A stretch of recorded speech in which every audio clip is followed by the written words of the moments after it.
Pertanyaannya, apa hubungan Isra Mi'raj dengan cinta Khadijah? Isra Mi'raj itu salah satu di antara tujuannya, dia itu hiburan buat Rasulullah SAW ketika Rasulullah ditinggalkan Khadijah radhiyallahu anha.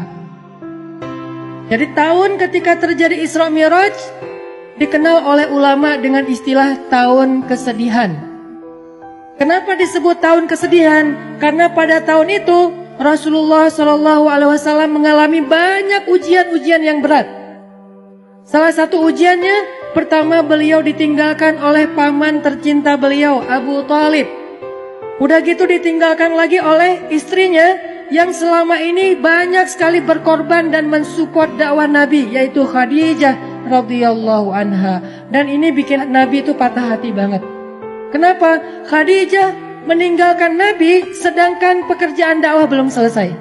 Dakwah di Mekah itu lagi sulit-sulitnya, tetapi Allah membawa pulang Khadijah kepada Allah Subhanahu wa taala, sehingga Nabi merasa benar-benar tahun itu tahun kehilangan.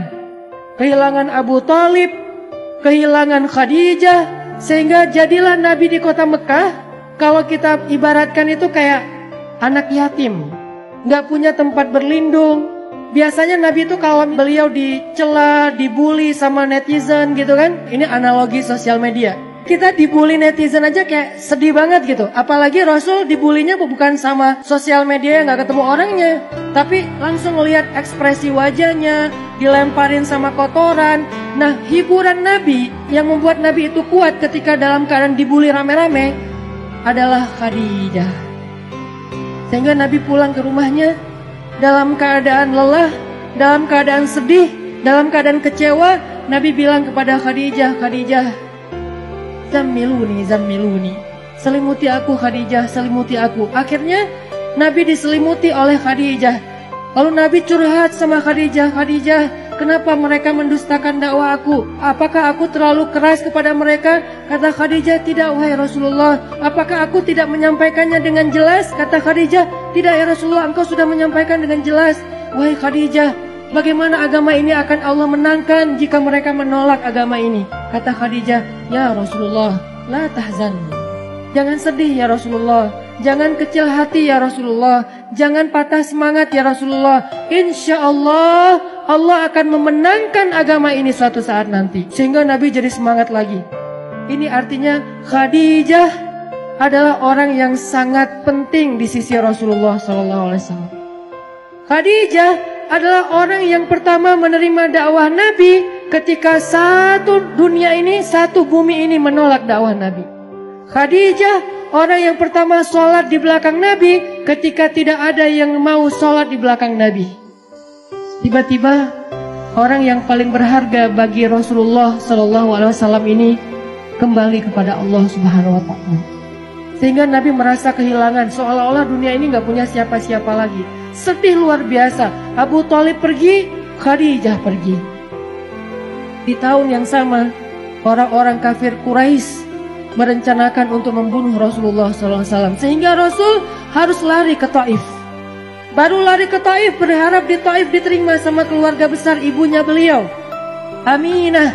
Ternyata di Taif kita tahu cerita yang luar biasa tragis. Nabi dikejar-kejar seharian, dilemparin batu, kemudian disorakin kayak maling.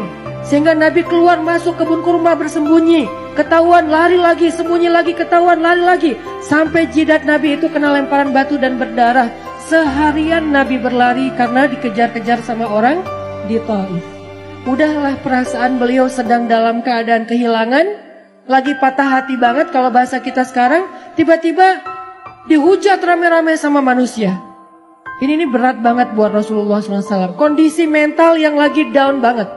Kondisi perasaan yang lagi nyesek banget kalau bahasa kita. Udah ditinggalkan orang tercinta, kemudian tidak ada lagi yang melindungi beliau dakwah di Mekah. Sekarang beliau di Taif diusir, dipukulin, dilemparin, dikejar, diteriakin maling. Sampai kemudian Nabi SAW bingung harus pulang kemana sekarang.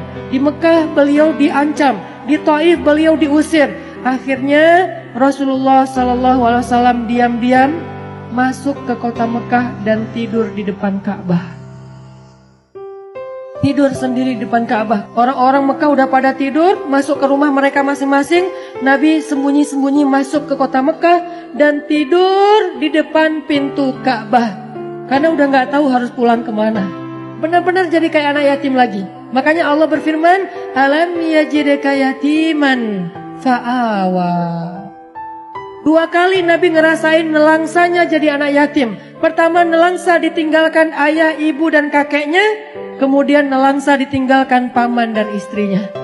Sehingga Nabi SAW akhirnya tidur di depan Ka'bah. Sebetulnya bukan tidur, beliau sholat di depan Ka'bah, minta pertolongan kepada Allah. Ya Allah, saya harus kayak gimana? Saya udah gak punya siapa-siapa. Khadijah yang paling saya cintai, Khadijah yang menjadi nyawa saya banget. Saya gak bisa hidup tanpa dia, sekarang udah pergi. Abu Thalib yang melindungi saya juga udah pergi. Bahkan perginya dalam keadaan tidak beriman lah gitu. Saya pergi ke kampung ibu saya di Taif. Orang-orang yang ada di Taif juga mengusir saya. Kemana saya harus pergi ya Allah? Sujud Nabi panjang di Ka'bah. Sampai setelah selesai sholat, Nabi lelah seharian karena pelipis beliau juga berdarah. Akhirnya Nabi tertidur di depan Ka'bah meringkuk. Datanglah Jibril alaihissalam. Kemudian malaikat Jibril memanggil Rasulullah SAW sembari duduk di sebelah beliau dengan panggilan kasih sayang, dengan panggilan yang kasihan. Ya Rasulullah, Nabi masih tidur. Ya Rasulullah, Nabi masih tidur. Ya Rasulullah. Akhirnya Nabi bangun.